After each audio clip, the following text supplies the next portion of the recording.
Hey everybody, welcome to Power Hour. 2025 is almost over. It's time for Giles, Tiger Thomas, and I to make our 2026 predictions. Giles actually has a nickname called Mystic Tiger. Now, you have been correct in many predictions over the years, Giles, have you not? Well, hate to say it, but yes. So we're going to I have an idea. A year from now, let's revisit these predictions and see how we did with what we said was going to happen. Ron, I said, I mean, now that AI is making such strides, surely there's some way that, because I've got on my phone, I've got photos on my phone going back to 2017. I got every photo. And I saw that we started doing the preview shows in 2017. So, like, you think about almost every Open Pro show we've done predictions for and previews. There must be a way of not having to go individually through all those videos and let AI just say, right, based upon the actual results of these shows, is there a way of like literally running through every single preview video we've done and in half an hour it giving like a graph of how accurate you and I both were? Because I'd be very curious to see that, because the thing is, people can try and discredit me and undermine me and catch me out, like it's happened earlier this year. They've tried so bloody hard, but the thing is, facts are facts. So if you like, that's why stuff like that doesn't really bother me for any length of time, because you can go, all our work is out there to check, in print or online or on social media. So, that's why I never get too stressed about all that kind of stuff. But, it's all out there to go and check, guys. So feel free. But AI, I'd be interested to see if we could do that, because I'm just curious. I would venture to say we'll probably have a 75 to 85% success rate with the placings, because, typically we go by past performances. And, the rankings, how people are ranked, typically things do wash out that way. There are surprises and there are people that we didn't expect. Yeah. But for the most part, the consistent, really good, well-known competitors that we predict are going to do well, they pretty much usually do well. So that's why they are who they are. But the thing is, we take such pride in that fact, but at the same time, no one's happier than me than when we get it completely wrong. Like, like I said, I keep bringing up the one example, the shining example of Urs, who, completely proved us wrong. So I'm the one who puts my hand up first to say, yeah, I was proved wrong, because, we may be analysts and whatever you want to call us, or whatever you want to sort of pigeonhole us as. But at the end of the day, Ron, we're fans of the sport, and the thing is, we like surprises. So because it keeps me engaged with the sport, keeps me interested, and also it makes bodybuilding. Because I was thinking about this, it's like, I mean, imagine being doing commentary, or I'd see like being an analyst of sprinters. Okay, then Usain Bolt. Okay, 9 seconds later, he's over. It's like, how could you actually talk about that for any length of time? It's like, well, Usain Bolt's the fastest. There's the time. There's the slowed down video. What more is there to talk about? Because it's so factual. It's so black and white. There's no sort of like debating it. But that's what I like about bodybuilding, because it is a subjective sport, and we can debate it to the cows come home. And that's kind of what gets me coming on here and debate. Like you just said there, and he said, yeah, we talked about something before we came online here. Yeah. Started recording, and you said, well, I might disagree with you on that one, and I'm like, well, good. That's what we're here for. Because if it's just you and me just agreeing on everything, it may as well just be you or just be me doing it by ourselves. Okay. Well, let's start with the first one, because this is one where we're not going to be in complete agreement. You're Giles Tiger Thomas. I'm going to be a doubting Thomas when we talk about Andrew Jack winning the Arnold Classic and the Mr. Olympia for 2026. And I don't think he's incapable, and I'm not going to be one bit surprised if both of those things happen, but I am not as confident as you are. Tell me why you are so confident that this Andrew Jack phenomenon is going to keep sweeping up the biggest titles for 2026. No, you tell me why first. Why he will? Well, One second. Also, it's the two Arnold Classics. It's the Arnold and the Arnold UK that he's doing. True. Yeah, I mean, I'm fairly certain whoever wins Columbus is going to win UK. It's 2 weeks apart. It's almost the same lineup, minus Nick Walker not doing UK as of now. But I think if Hadi or Andrew, whichever one of them wins in Ohio, is most likely going to continue that streak and beat the other guy again in UK. For Andrew to get ahead of Hadi, it could happen. It's never happened yet. if he does do that, it's going to put him in contention, very strong contention for the Mr. Olympia title, which he already is at third place a couple months ago. I'm dubious as to whether he can beat Hadi. Hadi at his best is almost unbeatable, but you tell me. If you noticed, it wasn't until Romania that I even said this, I even said that I thought Andrew could win all 3 shows next year, because based upon what I saw from, because like, I had an, I'll say his name, Brian Bullman. He was the guy who ran the backstage security. He's an IFBB show promoter. And he said to me, and he said, look, Giles, I was there, you were there, you weren't, sort of thing. He says, I'm telling you, he says, Andrew Jack should have won the Olympia. And I went, what? I said, I thought it was just purely between Derek and Hadi. And he went, no, he said, I'm telling you. And that was the first time I heard it. And I didn't even, because I had him as a solid third. I thought third at the Olympia, I thought was fair. I did see it between like a flip-flop between Derek and Hadi. Yeah, I was, and then all of a sudden in the weeks that preceded, I kind of started hearing it more and more and more. And I was like, shit, okay. But I mean, like I said, I thought third was fair. But then what I saw from Romania was something, like I said last episode and the episode before, something I've never seen happen, where a post-Olympia show, yeah, you get guys like Kevin Navarone in '97 when he did the British Grand Prix. I mean, Wayne D'Amelio, and a lot of people said if he'd have brought that to the Olympia, he would have won the Olympia. That was the year that Dorian had the torn tricep. NASA was, huge, but his back wasn't great. Shaun Ray was kind of great, but probably maybe a bit smaller against those other, 270, 260 guys.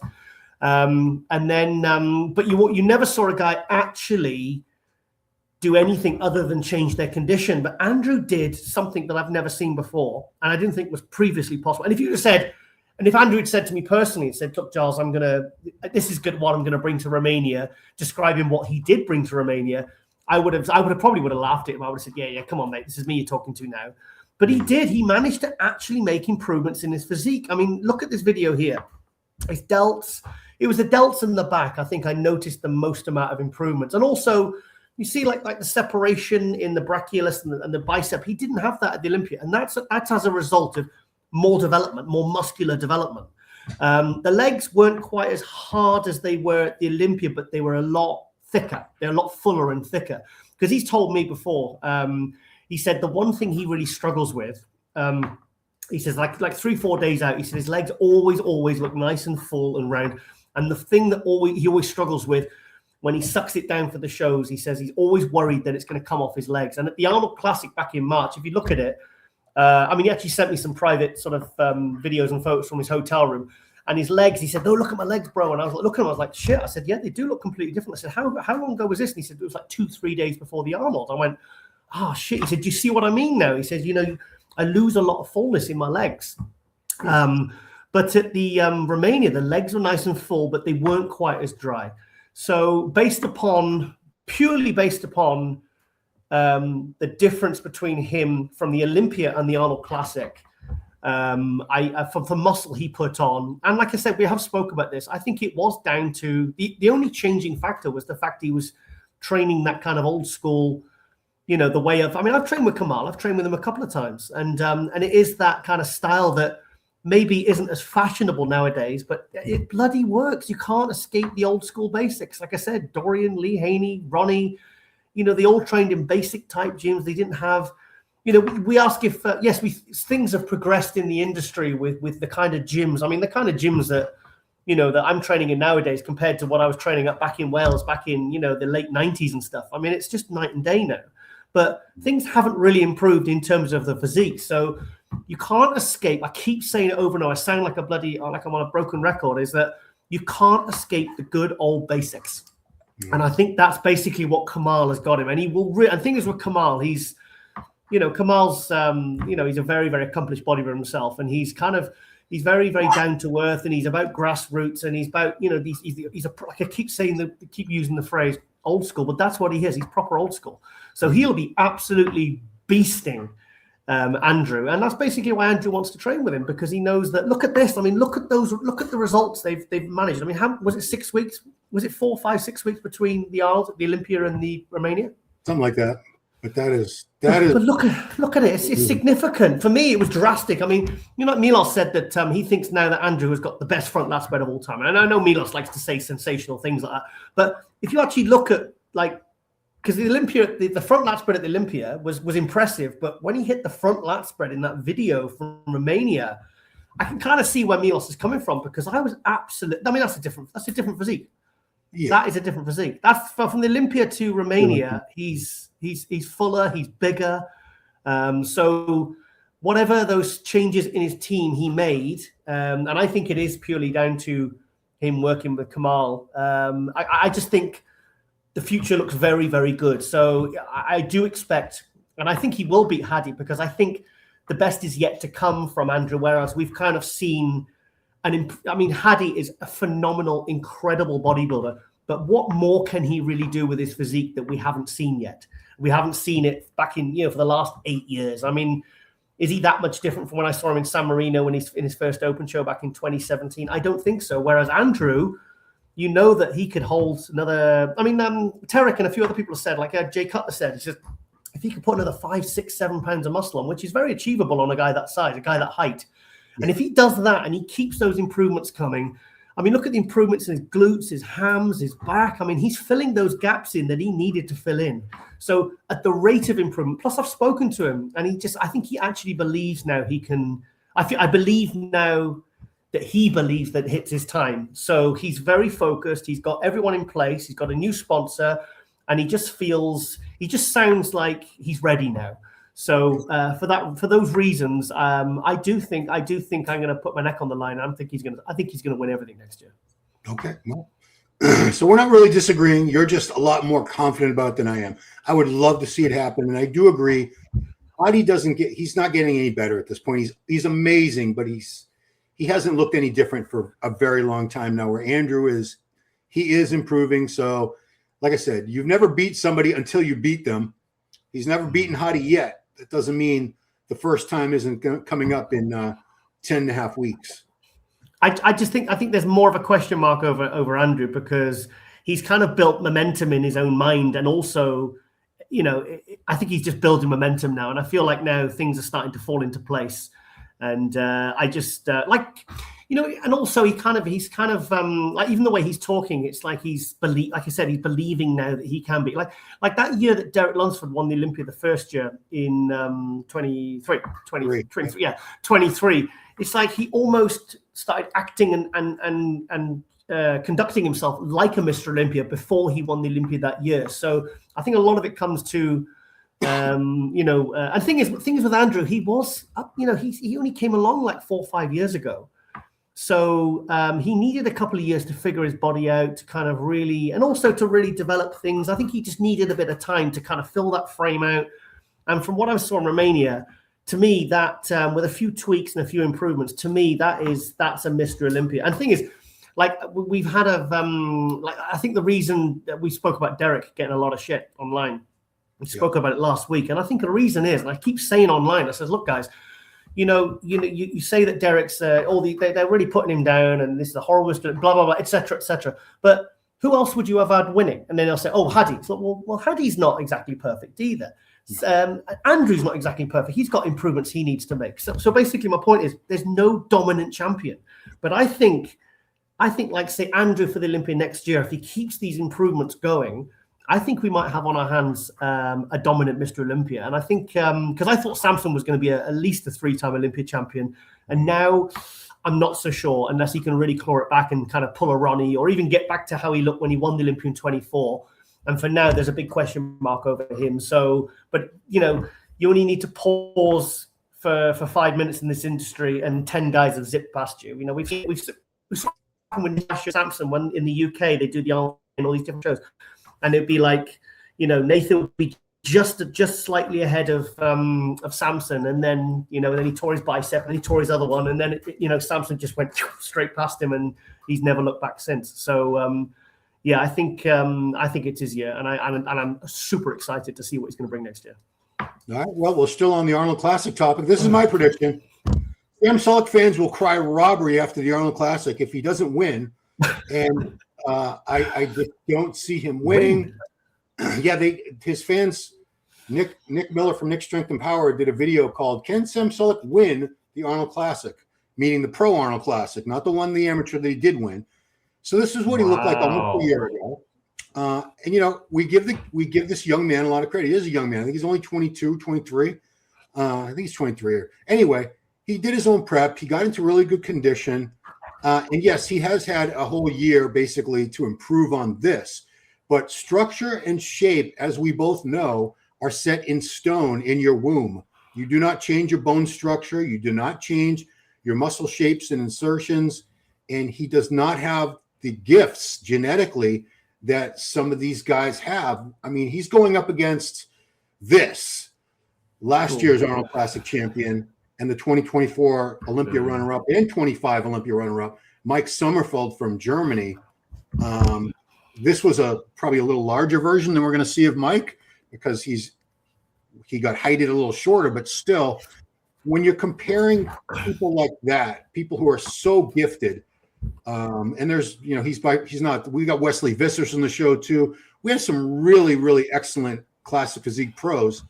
And Sam, you know, I give him a lot of credit for having the guts to jump in and stand on stage with men of that caliber, the very top echelon, you know, minus a couple guys like Ramon and Ruffin. But I don't see this guy in the top 5 unless everyone is out of shape and he's able to scratch and claw his way up there. And again, I'm not hating on him. I think it's amazing what he's been able to do as a social media star and build this amazing following and making a great living from the sport and the industry even long before he competed. But genetically, I don't think he has what it takes to be a top classic physique pro. I guess you have nothing to say to that. I think. Sorry, there's a pause. There's a pause. You're talking, and then there's nothing coming out your mouth. I think everything you've said there is true and fair. I think that's truthful and fair. I think is everything you've just said there is I completely agree with.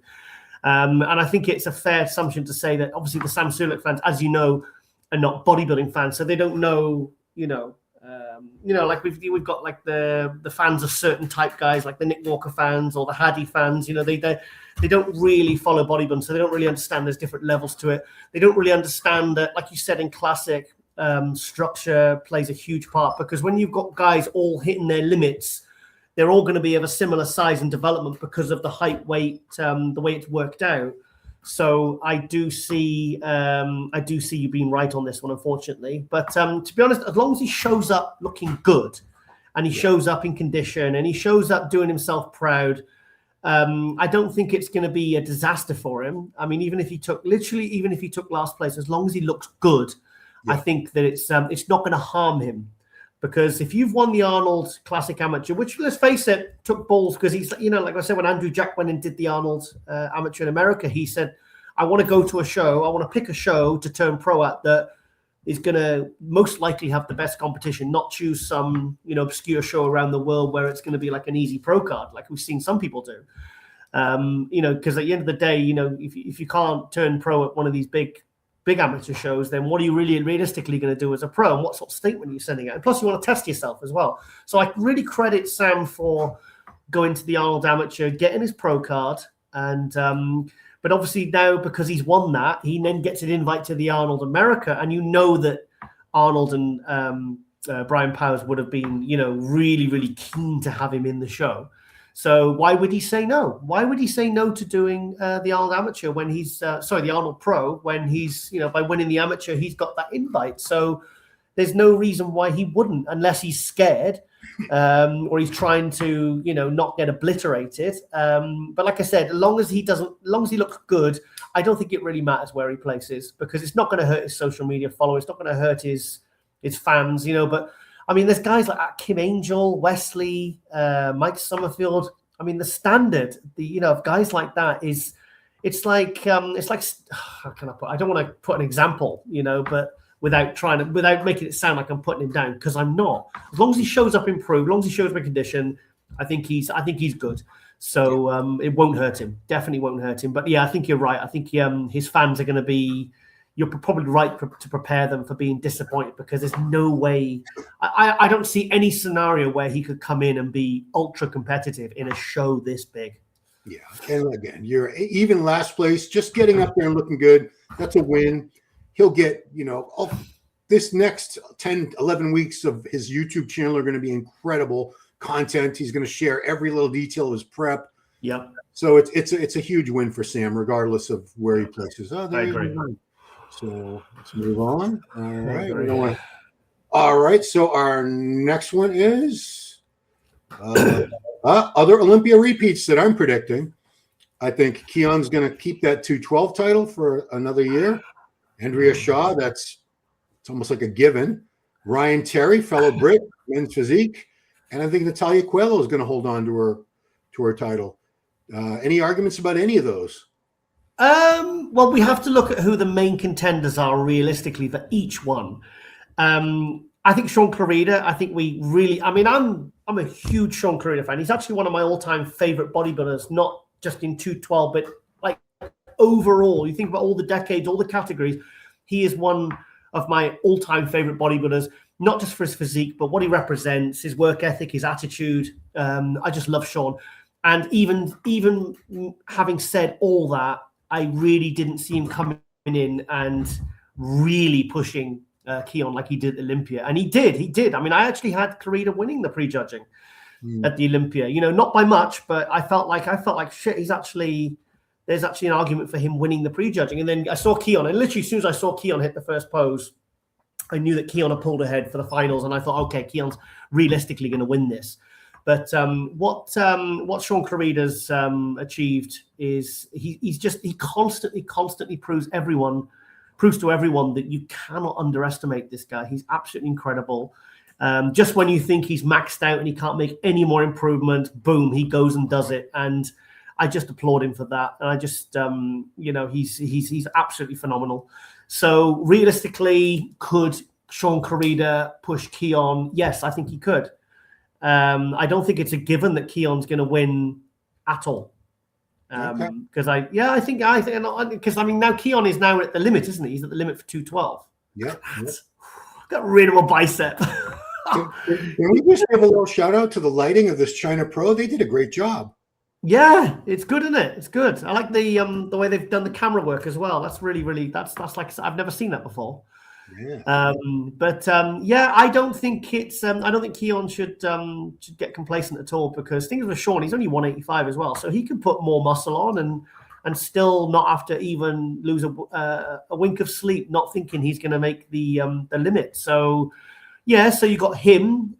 Really, can anybody else really challenge Keone in the 212? Nihat, Angel Calderon if he comes back. I mean, is there any of these? There's no one else really that I think realistically has the goods to really challenge Keone. So that's basically what I've got to say on the 212. Andrea Shaw. What was that lady who came second at Olympia? The little short black lady. Oh, what was her name? Oh. She's really good. I can't remember right now, but she really impressed me, Ron. I thought she was absolutely incredible. Because, like you said, it's almost not even worth watching the female body, because you think, oh well, if Andrea Shaw looks anything like she normally does, she's going to come in and she's going to come and win it easy. But the lady comes second. Not somebody's like Shaun Clarida, not somebody to be underestimated. You never know what she could do in the next year. So that's, but it's probably 80% likely that Andrea Shaw is going to win and win clearly. But we have to be open to other people coming in and sort of. We saw it with Angela Yeo at the Rising Phoenix. I mean, who saw that one coming? Yeah. Andrea comes in 90% or 85% or whatever, and then Angela Yeo comes in absolutely bang on and beats her. Yeah. And it was, there's somebody who we thought was so far ahead of everybody else, and yet it can happen. So again, there's a potential for this that lady to beat her. Ryan Terry, Ali Bilal. Ali Bilal is coming up, and if he brings the backup, who knows that? That's a very close race as well. And then of course we've got Natalia Coelho. We have Sarah Villegas. So obviously, with everything that's going on between them, Sarah's probably going to be very fired up to try and get a title back, because they've been going back and forth for the last 7-8 years. Yeah. And also the thing is, though, I know just put the whole Oil Olympia, whatever they called it. Let's put that aside for now, because I didn't see anything on Natalia's physique that indicated to me. And like I said last episode, I'm very, very hot on that. But I personally haven't seen anything. I don't think it's, and even if she has, it's not obvious to me, which is kind of, if you're going to do it, then you're going to make sure, do it so it's not obvious. So the judges aren't going to pull her up on that, regardless of what Sarah keeps campaigning against her for. But for me as well, what Natalia brought to the Olympia, I think she's pretty much as unbeatable as anyone can be. That's what I'll say. I think she's pretty much, I think that to me there is the perfect criteria for women's physique. I think she's brought up her arm, she's brought up any weaknesses she had, and I just think that I think she's going to win, probably like Andrea Shaw or Sydney Gillen for the next few years. Cool. And I am coordinating a power hour to go over that PMMA crap. So in case people wonder why haven't you really addressed it, Ron? I wanted to get the right people on to speak with some authority on it. Okay, but I heard it's like what, miniature, like small plastic balls or something. That can't be good, putting that in the body. No, it can't. Like that sounds. I obviously I heard that Rich Piana put it in his arms or whatever. That's what people are saying. And obviously he's no longer with us. And I saw Rich Piana up close, and that guy, when you see that guy up close, God rest his soul. He didn't look, how can I put it? He just didn't look healthy, mate. It looked like, whoa, it looked very artificial. And I just thought, knowing what we know, Flexible lost his leg, and and all the people that were heavy on that, they all seem to run into organ problems at some point in their life, or it kills them, or something seems to happen health-wise that kills them. And I just think, the whole site injection thing, the whole SEOs, I always say to people, look, stay well away from it, because it's you're gonna destroy muscle tissue. We've seen people with it looks like a bloody shark bit their tricep off, or it looks it looks bad. We've seen big calves, looks like someone's it's literally like a dog's bitten it, because it just deadens all the all that scar tissue and all the nerve endings, and it's just constantly injecting and putting stuff in it to swell it up. It never ends well. Yeah, that's how my right tricep looks, even though I never injected it. Looks like a shark just bit the whole damn thing off. Anyway, let's move on. The Miracle Bear, we saw him go from a stage weight of 228 in 2024 at the Olympia to showing up at 2 shows this past summer and the Olympia around 260, which was a huge bump up in size. And I think with a little bit of an off season over these next few months, because I haven't heard about him doing any spring shows, I think we're going to see Urs put another 5 to 10 quality pounds of muscle on beyond what we just saw at the Italy and Germany shows in the Olympia. So I think he's going to be around 270 on stage next time we see him. Let's see. Wow. If he can put that on his back and arms, even 5-6 pounds, it's going to look absolutely insane on him. And even with those areas that you can see, even at this video now, you can see that he needs to bring them up. He did bloody well. And he's he's in the top 15 as well of the Olympia. So he's got his fixed starting point for the Olympia, which, let's be honest, he's going to place probably higher than 14th next year. I'd be very shocked if he doesn't. So even in his breakout, season, he didn't even have a year off or anything. He went straight into, competing as an open guy. He did unbelievably well, looked fantastic. And the thing is, he did basically, he's another guy like Andrew from the Olympia to the Romania that did something that I thought wasn't possible. All the weeks on Power Hour are talking about basically how he was claiming that he lost so much muscle when he dieted, and next time he steps on stage and open, and all his fans were saying, he's going to be 260, 270, and I was just laughing at them. I was just like, this is not possible, guys. It just, the the body doesn't work like that, or he's going to ruin the waistline, he's going to ruin his physique, blah, blah, blah, etc., etc. Like I said, if you watch the Power Hour, you'll have heard me bleating on every single week. So he's, I mean, and then also look at the condition in his quads from the front there. I mean, it's just they're so. That's what I like about the guys that go. The first couple of years they leave Classic and go into an open show, they still have a lot of the qualities of a Classic guy, you know, the Classic physique, and I really like that. You know, they still pose like Classic guys. They still have a lot of their lines. Because the thing is, when you're Classic, you have to sort of look at your lines because you can't rely on being bigger and more impressive than the next guy, because you're both kind of probably on the weight cap. So you have to sort of focus on your genetic structure, and you have to focus on things like conditioning and those kinds of things, and balance and symmetry and stuff like that. And then when you get to the open, it's like, right, now I can get as big as possible. And so I'm really excited to see what Urs is going to bring next year. I'm very, very curious and very, very excited to see, because, you know, what he did this year, you know, blew my mind. So I'm excited for him. And I think his frame can carry more muscle. I don't think he's maxed out at all yet. Yeah, no. He can take some more size there. Definitely take a lot more size. Which is crazy, because, you know, we had no idea in those years when he was Classic that he was capable of being as big as he is. You know, we look at these Classic guys and often wonder, what would happen if they decided to go open? What would they look like? And I honestly never envisioned Urs. I didn't think Urs would look as good as he did. So good on him. He really shocked. He proved us both wrong, and this is the happiest we've both been in 2025 to be completely wrong was with Urs. So yeah. All right. Yeah. No, I echo everything. I echo everything you just said there, Ron. All right, here's a controversial one.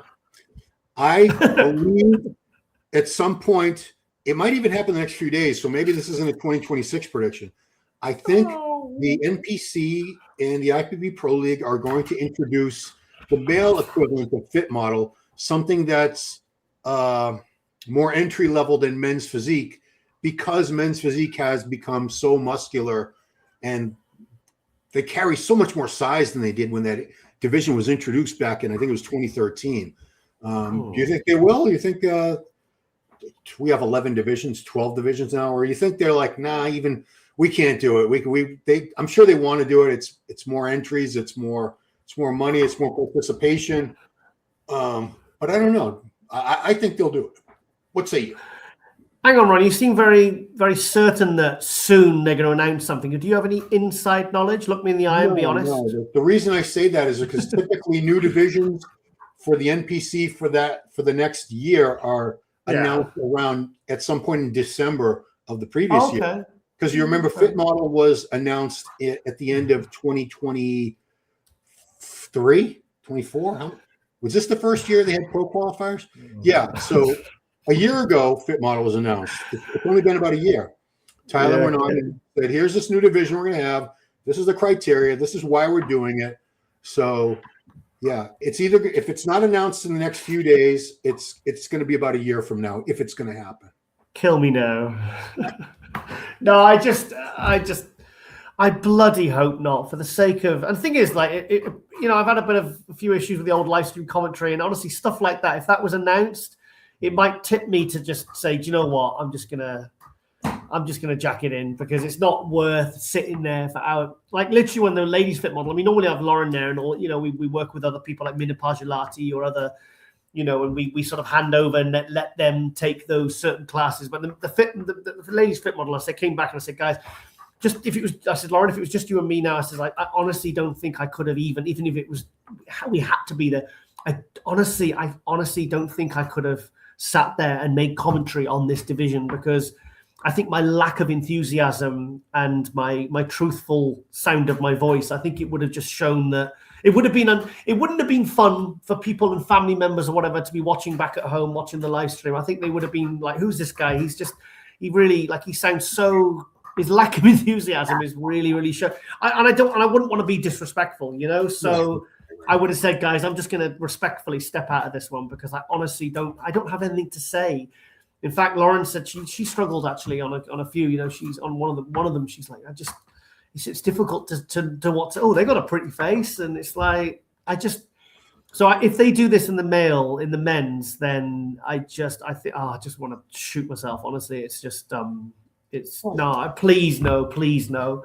I don't even know what else to say really, because let me ask you this: do you think there's a need for it? Because I don't think there was a need for Fit Model, but the argument was that bikini had become so much more muscular, so much more than it had when it debuted many years ago. That they were alienating a large part of women who wanted to compete, but they were too intimidated. Bikini girls were just too much. We're taking years and years and drugs and everything. Hang on, you've seen like bikini winners with literally in their arms and their legs. We've seen them win shows, win pro cards, and they have zero muscle on their legs.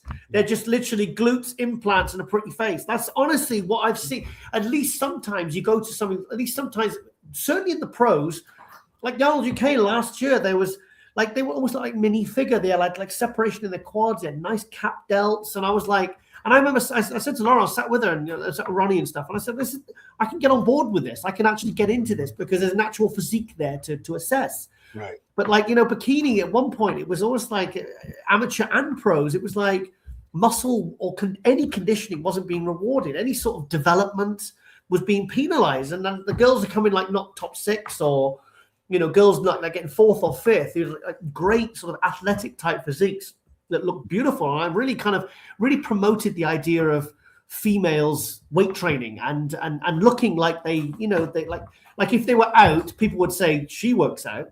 But the fit model ladies, it's almost like if you don't look like you work out, that's an advantage.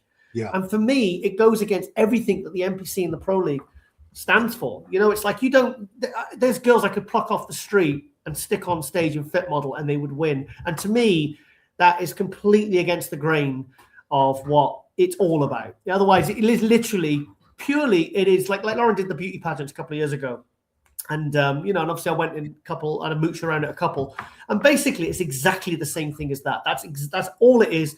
That's basically, that's what it is. So I'm trying to dress it up and try and slot it into a federation that is about bodybuilding and physiques, I think is absolutely ridiculous. So if they do this with the men's, then that's just going to be an absolute nightmare.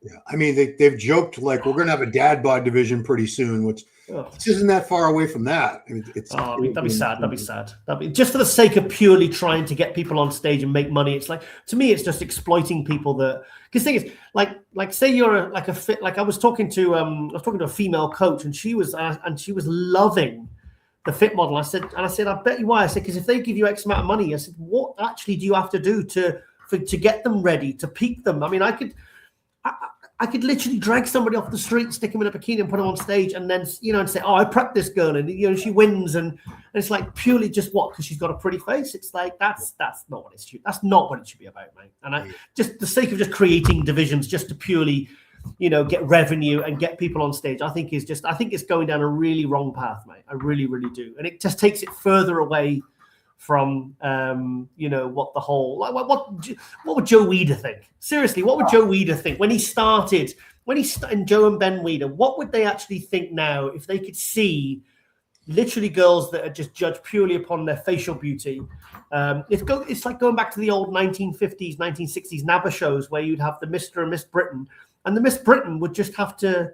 She might be the wife of one of the competitors, and she's just literally dragged on stage. And it is actually judged like a Miss World contest where you don't. I mean, you don't even need to have muscle. It's just about looking pretty. Basically, they want you in the overall picture with a muscular guy, and that's their example of the shining example of fitness and beauty and masculinity and femininity, and that's basically what we should all sort of admire and look up to. It's just so to try and take it back to that, I think it'd be an absolute nightmare and disaster. Well, this is one prediction that I'm making that I very much hope does not come true. So let's stop shitting on the fit model girls and move on to let's go back to Shaun Clarida for a minute. I believe he will be allowed to do both 212 and open at next year's Olympia weekend. Why? While he's qualified, there's a huge demand for it. It's going to create excitement and buzz. People want to see it. This is it is a sport, but it's also about entertainment and giving the fans what they want. Everybody wants it. Everyone that's a fan of the 212 division and of Shaun, they would love to see him do both shows next year. And, it's not, he earned his way there. It's not like a special invitation. They're not giving him a gift or doing him a favor. He earned his way there legitimately by winning that Japan Pro. And it's only one more guy on stage. It's not like he's tying up the evening with dragging it out another 3 hours. You don't think they're going to let him do it, though? I completely agree, Ron. I think they should. I think they hopefully will. I don't know whether they will. But don't let him do other shows in different categories if you're not going to let him then go and do the show that he's actually qualified for. And he's won 2 open shows now. Yeah. So, and it's realistically, he's going to be the one pushing Keone in the 212. I agree. I think it is a great talking point. It's not like he's requesting to go and do both categories. We've seen Derek Lunsford as a 212 Olympia champion get the invite to the Open without having to qualify. I know he ended up doing one, but my point is there are certain special circumstances that I don't see who would complain. And if Shaun feels that he can do it and he can get himself on stage and organize himself to do it, then why stop him? Why stop him, Ron? I just think let him get up there. But also it might actually, the problem is it kind of lets you know where the 212s are in terms of how they compare to the open guys. Because if he goes and gets second, pushes Keone, or say he gets second or first in the 212, and then he goes down, does the open, and he doesn't make top 15 or he gets 13th, right. It kind of makes the 212, because the 212 was brought in and the 202, 210 or whatever, it was brought in so the shorter guys had a platform to shine. But it's almost like I don't want him to be too successful because otherwise he's creating, and also if he does really well in the open, it's kind of creating a need for the 212 not to exist. So there's positives and minuses to every single outcome here. So I'm really, if you look at it, really think about it. If he does well in one, is it going to be bad for the other division? But I think as a one-off, I think it'd be a good talking point, and I don't see the harm, mate. I don't see the harm. Well, I mean, Bob Chick, he said we can't have people competing in multiple Olympia divisions because it sort of confuses people as to the distinct qualities, attributes of each division. But as Lee Priest argued, 212 and open, they're both bodybuilding. Exactly. So, exactly. That's the difference. That's the difference. I don't want to see a women's bikini woman competing in figure or physique because those are very different. They're supposed to be very different looks. But 212 and open, it's all bodybuilding. They're just shorter. Exactly, Ron. Exactly. It's the same division. It's like masters and open bodybuilding. You get Dorian Hayward. He did. I mean, what if the Masters Olympia had been on the same? Remember the Masters Olympia used to be held with the. Wasn't it? With the Mr. Olympia? Was it always separate? Wasn't it? It was always separate. Oh yeah. So I'm saying, imagine if they said, right, okay, then because of the for financial reasons, we're going to put the Masters Olympia with the Olympia. Then, like Dorian Hayward was allowed to do both. So what if they brought the two together? Would they say, sorry, you have to do one or the other? I mean, there'd be no qualification then for the. I suppose if you had the Masters Olympia the same weekend of the Olympia, and they had the Masters guys on before the Open Olympia. So would then the overall winner not get the invite to go compete in the Open like it is now? It's hard to say. I mean, yeah, exactly. So I think as a one-off, Shaun Clarida is a bodybuilder. The only thing about 212 is basically it was tailored for the shorter guys. That's the be-all and end-all of why this division was created. But like you said, it's not like comparing bikini to female bodybuilding. It's a completely different style of physique. So I honestly I think we should I think they should let him do it as a one-off. I think it'd be a good talking point, mate. You remember this right before the 202 division was created, the predecessor to 212. At the Olympia, they had a contest the night before the Olympia judging called the Wild Card Showdown. Yes. And it was a last-minute qualifier for the Mr. Olympia, and it was quite a mix, and it was won by David Henry. That's right. 2008. Was, a 202 competitor. So I don't think it confuses people to have these guys up there. So I mean, really, what disruption would it cause? Now, just say we got someone like Missy Truscott. Say Missy Truscott goes and wins a show as a figure through the year, and then she jumps in a show right before the Olympia and wins a show as fitness. If she's qualified in both, is she then allowed to do both? I mean, she could do both. I mean, the thing is, how just say this is allowed. How many times would we see it even potentially occur? Because then it means then those athletes through the year have to go and do multiple shows, which is always a good thing, right? To go and qualify in different categories. So, like Missy, she's qualified for life as a fitness Olympia champion. But if she went and did a fitness show, even though she stepped away, now she's doing figure. If she went and did a fitness show before the Olympia and qualified, then who's to say she can't go on stage and compete as a figure and a fitness? As an example, I mean, I'm sure there's other examples as well. I don't see the issue with Clarida anyway. So I think we should let him do it, mate. All right, let's let him in, guys. Let us know in the comments. Yay! What the heck? That's that decided then. Here's one that you came up with. We've had so many complaints about a couple of shows that will not be named, but there were some awfully lit shows this year. Not many, but some of them were just so bad we couldn't even see the condition of competitors. I won't even talk about the photographer standing up and blocking the lower bodies in the live stream of the competitor. But we had some shows where the lighting, the standards were so poor, it ruined the viewing experience. And even for the commentators, we couldn't really comment accurately because the lighting was so piss poor.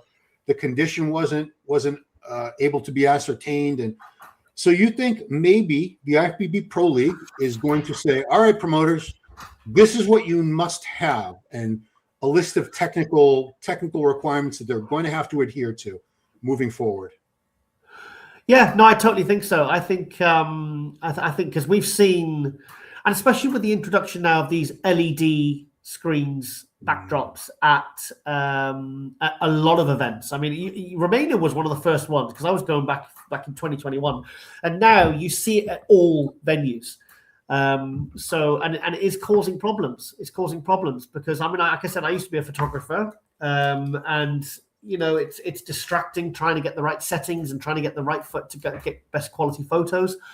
And for the videographers, it must be hard. Also, it's a lot of these things are looking really bad on the live stream when you can be there in person, like in Prague. We were getting complaints coming through about the live stream was really dark, but when we were there, it was fine. Like there. Well, actually, that's actually the official video, isn't it? No, that's the live stream. Yeah, it's the live stream. No, it doesn't look too bad. It doesn't look too bad to me. It looks good. Yeah. There's my pal Martin there. Look. Was this with a? The only knock on it is maybe all that red and the skin tones. It wasn't the best choice for the color. It looked fine there, though, mate. It looked fine from where I was sat. It looked absolutely fine. Okay. So. Yeah, look good. I think so. I think we're at the point now where we've seen such terrible lighting at some of the shows, and thing is, the competitors don't know that the lighting's what it's gonna be like until they get to the show. And you don't want to start putting competitors off, going, "Oh, well, I did that show last year," like, and then promoters struggling to get good lineups because last year their lighting was so bad that it put the competitors off. Because the thing is, with good lighting, you're not just having good images and good video to kind of refer back to, but the athletes themselves want to be judged properly. And if someone's in the dark or someone like that, they can walk away thinking, well, that promoter did such a terrible job with the lighting. Was I even judged right? Because, and this is why it's important as well to move the competitors around, because sometimes we do see disparity in light quality. Like how many times do you see guys in the center and they're lit beautifully? You're like, oh God, he's winning. And then they put him on the outside and you're like, well, actually, I think he looks about 5th place now, 6th place. Because the lighting was so bad. I mean, look, that Olympia, that 24 Olympia, when they all came out one by one, like that to me, I remember watching the live stream in here, that Olympia when Samson won, and I couldn't tell whether he was the best on stage or not because it was so bloody dark. Yeah. It's not good, mate. And I think sort of a bare minimum standard should be adhered to now. And I think it's like, how do you gauge it though? because the promoter might just say, well, that's just on the live stream. The judges said it was fine. And who decides what's good lighting and what's not? So, and how do you penalize them? I mean, it's tricky. I just think maybe they should just send like a memo out to all the promoters and just say, look, please be mindful of good competitive lighting. Please take into account LED screens, maybe bringing in extra lighting rigging. Here's how you do it. Here's how you go about it. Because a lot of new promoters, they might be starting out, and they might not have a couple of years to get it right, because they've got to get it right because there's a certain standard with these guys, because these guys travel all over the world doing the shows. So they don't want to go to one show and have great lighting with a show that's been around 10 years and go to another one and it's terrible. It's a tricky one, but I think the dialogue should be started. And maybe at some of these meetings, they should say to like Robin Chang and say, who basically takes care of all the, he's the one who him and Tyler liaise with all the promoters all over the world. And just say, guys, if you need any help, with your lighting, here's some pointers, here's some advice on how to get it right. Maybe get this is what you need to do. Contact this lighting technician. Maybe get a good photographer or videographer down there to assist. But rather than penalizing them and punishing them, just say, look, guys, we want to help you. We're not gonna sort of cut you off or fine you if your lighting is shit. Because if your lighting is shit, is going to be bad on you from the competitor's point of view, because they just won't come back. So we want you to do well. So here's how we can help. I think that's the best way moving forward. Yeah, I mean, this reminds me of, I think it was 97 or 98. I went down to El Salvador to cover the Caribbean and Central American Championships. And I was working for the ESPN American Muscle Show, and I went down with a guy, I can't remember, Jim, I can't remember his name. He was a videographer and a photographer, and he knew lighting very well. And the day before the event, he went over to the venue and he worked with the crew and the technicians he was gone for a few hours to get their lighting right, so that our TV cameras, so we would have good footage. So exactly. Just help out. I told you when the British Grand Prix, Kevin Horton, because I was involved the first year and then I stepped away. But Kevin Horton rang me and he said, look, Giles, he says, if you want me to come down to the venue, this is when it was in the first year it was in London, because he lives in London, just out by Heathrow. And he said, look, Giles, he said, if you want me to come over, he says, I'll come over the night before. He says, and I'll help you with the lighting. So he was actually offering, because at the end of the day, if he's there taking photos, right, he wants the best lighting for his own reasons, because if he's been paid to be there, he doesn't want to get a load of shitty photos. And, because sometimes you can only work with what you're working with. I mean, I've had some amazing photos, and I have to give credit to just the really, really good lighting, So, but sometimes when the lighting's bad and your photos, they come out, they look amateurish, they look really bad. But so it was probably in a lot of these photographers' interests to be involved. And just, we bring it, the older people bring it up all the time, but the absolute best lit shows of the 90s were the Pro Ironman shows. Yeah. And it's because the co-owner of the magazine and their chief photographer, Mike Neveu, who was a master at lighting. He was, he photographed me a few times, and I looked at the pictures like, wow, did I really look like that? He would light the stage just the way he would light the studio shots. Just, he knew exactly where to place the lights and different things that other lighting technicians would not even have thought of, I'm sure. But photographers seem to be the ones with the best eye for lighting. I think maybe the Pro League should maybe sort of employ someone themselves to, like, even just like as a contract thing, like every, just as like so many hours a year or something, to say reach out and maybe like put some sort of press kit, sort of, or photographer's lighting kit or something, just to say, look, these are the pointers, these are the things you need to look for. If you want me to fly me out, this is my prices, and very reasonably priced and stuff, to try and get it right. Because the thing is, that's another thing then that will separate them from all the competition, like the other promoters, the other federations. Right. Because if these LED screens are going to be everywhere, which they pretty much are now, right, this is going to crop up more and more and more, especially with the rivalry now between the Arnold and the Olympia. Because the Arnold, really, what was it? Was it this year that it was really dark? I couldn't see anything. I'm sure we've had some bad lighting from the Arnold Classic, so it looks good. Yeah, it looks okay there. It looks good there. Maybe it's lightened up. This looks good. This looks good. Yeah, looks all right. But I'm sure we've had, like, when we've been watching we've been doing like sort of live stream reviews. We've done watch parties on your channel or on MD's. And I remember, like, when somebody be moved to the right, it's like, I can't tell because he's literally like, you get like a guy with really dark skin like Akeem Williams, and you can't tell because he's so dark anyway. And if you put him in bad lighting, like Blessing or guys like that with really like the really dark black, you put him in bad lighting, then you telling me that they're going to be judged properly? I don't think so. Correct. Well, you just gave me a great transition segue. I believe the Olympia money will finally increase. I was really shocked that we didn't see an increase this year because Samson won $600,000 at the 2024 Olympia, and 2025, Derek also won $600,000. Meanwhile, the Arnold, they bumped up to $500,000 for 2025, and we know in 11 weeks somebody's going to walk away with $750,000 from the Arnold Classic, Ohio.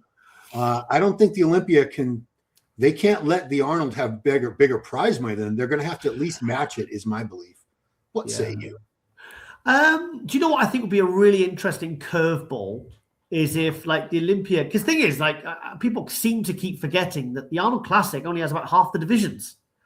Right. So, if they could keep throwing money more and more, another 50, another 100, another 200, and yet they still won't have even half the divisions. I mean, I think it's roughly half. I mean, if you add them all up, say they got half the division of Olympia. Like, so what? So what if they make it $1 million? What difference does it make? Because the Olympia has every division. True. So I'd be more happy, I think, if, like, because I don't think the 6th through 10th in the Open Mr. Olympia get any prize money. Or I would like to see more prize money given to, like, say they said, okay, then, Arnold, you've got the Open and you've got a couple of other classes in the men's. You've got like Classic and Men's Physique, and that's about it, isn't it, really? Yeah. So what if we're gonna, you carry on, you just keep giving as much money as you want to the Open, to the first Open play, the first place Open guy, and the second. But what we're gonna do is we're gonna give an extra 50,000 per category to every other category. Another 20 to the first place winner of all the other divisions that the Arnold Classic doesn't have. I think that would be, because otherwise it's going to get really unfair then for the other categories, because and you're really, really sort of if I was competing in one of these other divisions, I think I'd be very upset if this kind of what's it? I can't even say it really. This sort of rivalry going between, this back and forth going between the Arnold Olympia only seems to be about that just being the bragging rights for what they want to give away in the Open. I think that's I think it's got to. I think they should stop it now. Let the Arnold do what they want, and I'd be more impressed if the Arnold Classic said, instead of going back and forth in the Open, why don't we just bring back the 212? Let's bring back this division. Let's bring back figure. I think I'd be happy to see that now, because I think enough's enough. Okay, fair enough. All right, let's go to our final topic today. It's not a prediction, but it's big news. So Samson Dauda, we now know, did not renew his contract with Hosstile Nutrition. Mm-hmm. And we know Martin, it's been about a month or closer to 2 months maybe since Martin Fitzwater. His contract was also up with Hosstile Nutrition, did not renew. So those were the two huge athletes, the two big name athletes that Hosstile had. So I don't even know where to begin, but Samson, I believe you have some insight, because you knew you were supporting Samson and following his career way back when. So 5 years ago, is that when he signed his contract? Was it a 5-year deal that Samson signed? Well, think about it. He signed a 5-year deal in 2020. Now, it was around the time, remember when he went to Korea, then he lost his job because they found out, because he didn't tell anyone because of COVID. He just basically announced that he was over in Korea competing, but he'd known obviously for several weeks, but he couldn't tell anyone because he had a job. Basically, the work found out, as I understand it, and they fired him. So he lost his job. He went to Korea. Then he got locked in that hotel room for 2 weeks, given all this. I mean, he went through, like, that was just like some sort of Shawshank shit, I mean, that was. The thing is, like, in some ways, it was kind of one of the best things that ever happened to him, because it really showed his grit, his determination. And I said to him, like I said in the interview, I said, Samson said, you getting second here and this all happening to you, has created more, will generate more of a fan base than if you'd have won and were going to the Olympia. So, because obviously it was like, he was looking at it as it was like a disastrous kind of like, oh, I've lost my job and I didn't get the qualification. But seeing how he handled it got the attention of Fouad, and also John Meadows sadly passed away, his coach. So kind of looked like everything was falling apart. He was trying to get that qualification to the Olympia, couldn't get it. And then literally just everything was kind of going wrong. All of a sudden, Fouad obviously was watching him, seeing how he was handling it, saw the mindset he had, saw that, like I said, that grit and determination, and signed him to a 5-year deal. Now, that really would have saved the day, you know, and then Milos came along, and the rest is history. So we talk about things like loyalty, and I think Samson's been loyal enough now because, you know, he rewarded that faith that Fouad had in him, really, with an Olympia title and an Arnold Classic title. So I don't, and from what I heard he's been agonizing over this for a few months. I did hear rumors that this was going to happen, and I did look at the steam coming off in there. Yeah. And Alvin Small, that used to happen to Alvin Small when he used to train. Like literally steam's coming off him in the gym because the gym was that cold and he was that hot. It was crazy to see. It looks like he's on fire. So I think Samson's more than rewarded that loyalty. Now the thing is, also Fouad had the accident. Now, I mean, that accident was very, very serious, that motorcycle accident. And you think about, you know, if it's a small company, they're small, you know, they haven't got a huge amount of staff. Fouad is the main driving, him and his wife Somra, the main driving force behind that company. If you're laid up, you know, with a neck brace on, you know, there's things that the company's going to struggle, you know, do you know what I mean? To kind of, it's going to be struggle to even stay still. So I'd imagine those few months out has caused, you know, a disruption of plans that, you know, to move to, because I've worked with these supplement companies, you know, you've got to constantly move it forward every single day. You've got to come up with new ideas all the time. And if like your sort of priority is walking or being able to sort of lift something, like lift a cup up, you know, and like we've seen in his recovery videos, then, you know, you're going to kind of take your eye off the ball a little bit with the company. That's understandable. So yeah, maybe when it came to renewing the contract, he couldn't meet the figure that maybe that Samson wanted, which I totally get. And, you know, people talk about loyalty and all that, and, you know, he's repaid them by giving them the titles back. But money's money, and finance is finances, and I mean, I heard rumors that he was being approached by other companies and being offered a lot more money a long time ago. So, you know, and if that money's just staying stagnant, and then, you know, you're thinking, oh, well, I've fulfilled my obligations to them. I've signed my 5-year contract. I've rewarded the faith they had in me. Yeah. Why should he stay? Because the other thing is, that the timing of that ending of that contract wasn't exactly putting him in a good position of strength because of the year he's just had. He lost the Arnold Classic. He lost the Olympia. You know, he lost to Martin in Prague. So technically he's tumbled down to 5th place. So he's not exactly negotiating from a position of strength. Right. So I can see all sides. And I bet it wasn't an easy decision for him to make because, you know that him and Fouad had a genuinely good friendship there and a very mutually respectful relationship. And you know that Samson would never have forgotten what Fouad did for him when he was kind of, I wouldn't say a nobody. People knew who he was, but he hadn't even won a pro show by that point. His first pro show was in Prague in 2021. That was his first ever pro win. So for someone to come along and say, right, I'm going to put 5 years of faith into you. I mean, that's kind of huge. And it's kind of, you know, and I imagine that Samson always wanted to reward that faith that he had in him. So I just think I can't imagine it was an easy decision for him, but I kind of understand it. But it's just a shame, really, that Fouad couldn't say, well, I'd love to be able to give you what you want, Samson, but you know, because the thing is that he's been in a bad position for the last when did that accident happen? 6 months ago?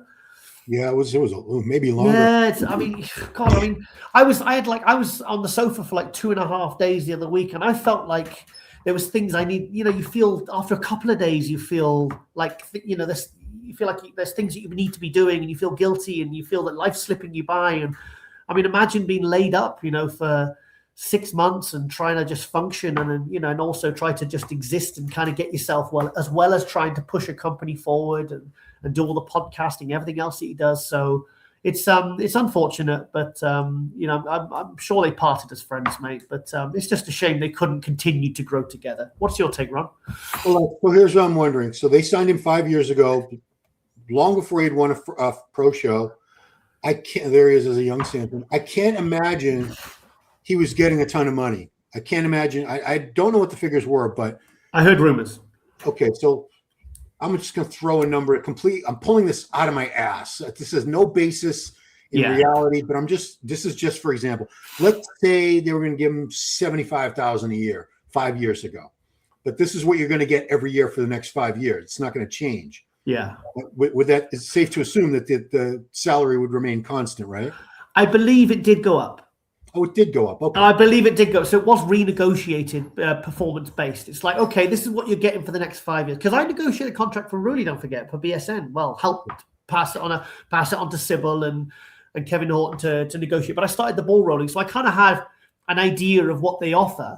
But it gets renegotiated based upon performance. So they'll renegotiate it like every year, even though you're signed for 5 years, based upon your performance, because otherwise it's just not fair. Like say by 2023, well, 2024, he did win the Olympia. So, you know, he did pretty quick. So that would obviously have to be renegotiated. And also they do offer bonuses based upon what they earn in prize money. So sometimes you might, I think I've ever heard of 100% bonuses. So if you win 400 grand at the Olympia, you get 400 grand bonus. But I have heard I have heard of 50% bonuses. So think about it. You win the Olympia, 600, and then your company, you've got it in your contract. You get, you got another 300K coming. I mean, that's a nice position to be in. But it does get. I believe it does get renegotiated. Yeah. All right. So, but you had said that other companies were offering him more money. They were coming to him with offers. Like, let's say Fuad was giving him. I'm pulling more numbers on him. Let's say Fuad was giving him $200,000 a year, and several companies came to him with offers of $300,000 or maybe $400,000. And even though you're loyal to Fuad, who helped you out and believed in you all those years, if he can't match that, this is he's 40 years old. He doesn't have much longer. He's got a couple more good years, but it's not like he has another 10 or 15 years ahead of him as a competitor. You got to strike while the iron's hot. And this is when even though he's tumbled a little bit in the placings, he's still a Mr. Olympia. He's still an Arnold Classic champ. He still commands a pretty high salary. So I don't blame him one bit. And I don't think he's being a jerk or disloyal. This is professional bodybuilding. This is what he does for a living. Yeah. So make the money while you can make the money. And especially, he didn't say anything bad. He was very complimentary in his posts about Fuad and Hosstile. He's very grateful for the time that he had with them. So I don't see this as any kind of a negative story at all. Yeah, I see both sides. And the thing is, like, just say you do get an offer, and it is like, and you could get like double, because some of these companies can afford to pay him like double what he's getting. Say you're getting, just say, for example, you're getting 20K a month, and you got a company like a Brazilian company approaches you and says, well, look, we can give you 40 plus this, and this bonus. You'd be thinking, like, I'd be crazy to turn that down. I mean, you can't tell me that you'd be like, no, definitely not. I'm not doing this. I'm sticking to my guns. And like you said, there's only so many years where he can earn so much. Yeah. So, like, I can't imagine it was an easy decision. I can't imagine, but at the end of the day, Fuad's a businessman. You'll understand that, like Samson, I can't, and the thing is, not be funny, like, but why should Fuad, when he's, what I mean? He like you said, Samson wasn't exactly, if Samson just won the second Olympia and he just won Prague, and he's kind of coming up to him, and he's kind of got all the leverage. Yeah. He'd be like, well, you're going to pay me what I want, because, I'm coming from a position of strength. I've got the leverage. You don't. But right. You kind of both of them have both got something here to. So yeah, it wasn't. I mean, I said months ago I saw this coming, but purely because it's not a shock. It's not a shock. But I don't think there's anything negative, or there's any I don't think he's being disloyal or anything like that. I think it's pure and simple business, because I'd be interested to know, though, because I would imagine he does have somewhere else to go, because he would have offers on the table. He's a Mr. Olympia, like you said. So I'd be interested to, like, I thought ESN, or maybe a big Brazilian company like that Medica one or something like that. I'd be interested to know, maybe it's Raw. You know, I don't know. I don't know who could actually. I don't know what companies I've actually got the money to be able to afford, you know, like this level of athlete. So, but it's a shame it didn't happen when Samson was kind of like the contract didn't run out after he won the Olympia last year, because otherwise Samson would be in a much stronger position right now. Yeah. And as far as, oh no, poor Hosstile, they don't have any great athletes. You know, you did mention before we started recording, of course, when you have athletes with huge social media followings, you get the benefit of them direct marketing to all their followers, talking about your products every day. But at the same time, I don't think supplement consumers are as, I hate to put it this way, but naive and gullible as they were when I was. I do. You do? I mean, that they would buy a product just because their favorite bodybuilder is holding it up in a picture? Mate, honestly, some of these like fans of bodybuilding, they're like spending their whole day checking these athlete stories again and again. Like literally, that's all they do. Oh. And to be honest, look at most of the kinds. Look around in your gym, Nutritron. My nose getting really bunged up now. Look at some of the lads that train in the gyms. You know, the ones with these type of headphones. You know, when they're training. Yeah. You know, they've got all the Gymshark tops on, and they're, you know, and you look in their gym bag, and they've got their pre-workout from their, you know, their favorite, like from Bumstead or their favorite athlete. It does make a difference, unfortunately. Otherwise, look at all the advertising revenue that magazines used to generate. I mean, you know, we work for magazines for, like, you know, most of our adult lives, and the revenue that some of these supplement companies would spend on just advertising in magazines, you know, these kind of, a lot of them kind of like cheesy adverts. Do you know what I mean? It's like, you just think, but it works. It's effective. You know, so it does. And now, obviously, with social media, the kinds of reach they've got, millions of people, you know, it's this is how, yeah, it does work. Unfortunately, I'm going to completely disagree with you there. Okay. But that's good. We want to disagree sometimes. All right, well, moron. You dummy, you stupid motherfucker. Yeah, that sounded like a Serbian guy I know. Oh, I can't think who.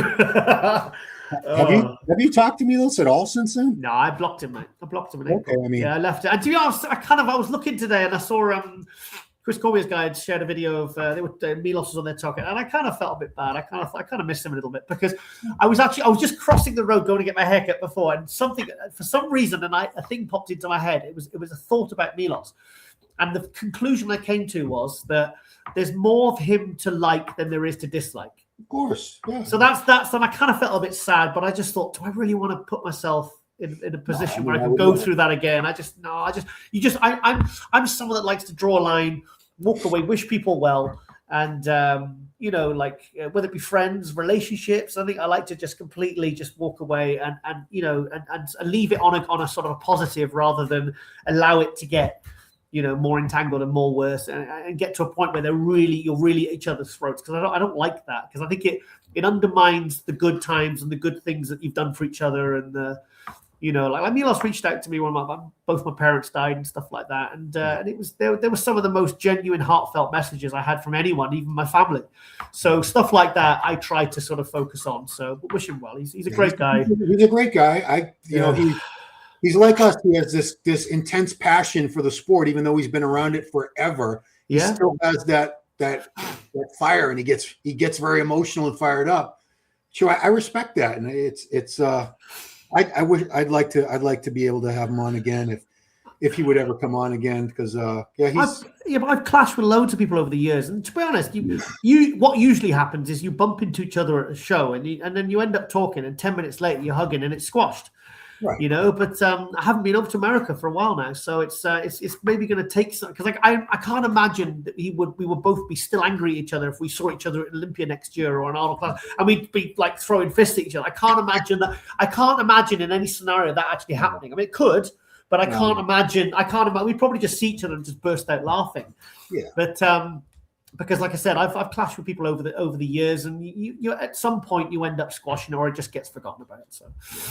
Yeah, I just had to throw that out there. Anyway, guys, if you disagree with any of our predictions, I'm sure you do, but that's great. That's what the comment section is for. Drop a comment down there. Call us names. It's fine. Unless you're really mean, I won't delete them. I promise. Be nice to Tiger.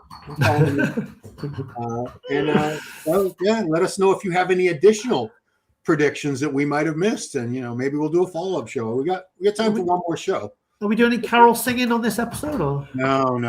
You don't want to hear. You don't want to hear me sing. I've heard you sing. You actually can carry a tune. Because before we start recording, you're usually singing a little. Oh yeah. Because sometimes I forget the mic's picking up. Because when I'm in the house by myself, I'm singing and dancing. Do you know what? I actually get complimented on my singing and dancing in the gym. I believe you. because when I'm in the gym, especially Friday night, because I leave it right till the end of opening. I like to train arms at the gym at about 8:30, 9 o'clock when no one's in there. Yeah. And sometimes when I take my headphones off, I'm changing the music or something. I'll hear the girl at the desk laughing because she's watching the screens. Because I think no one's watching me, and I'm dancing, doing all some weird shit. And I'll come up to the end of the day. I'll take my headphones off, and she'll just be looking at the floor like smirking. She's like, I was like, did you catch me on the screens again? She's like, yeah, I did. Yeah, I was like, I'm sorry. It's like, well, just enjoying myself, just in the moment, training, getting a pump. It's your happy place. Well, I'll be driving with the music loud and singing along real loud. Once in a great while, I'll turn it down. I'm like, what do I really sound like? I'm like, ooh. But what did Arnold say? What's the pump like? It's like coming. I'm good old Arnold. So that's it. That is it. We'll do one more. I think we got time for one more show. We'll see. Yeah. The year is winding down fast. Wow, it's passing. But those are our predictions, guys. Drop a comment below. Agreeing, disagreeing, giving further predictions. It's all good for the algorithm, which is something that you want to have on YouTube. I'm not really sure, but it's a good thing. So, Giles, thank you so much. For you and everyone else who celebrates Christmas, Merry Christmas to you. And or Hanukkah, whatever you celebrate, just have a good time and enjoy yourself safely. That's it. So thank you, Giles. Appreciate it as always. And we'll see you on Power Hour next time. Thanks for watching.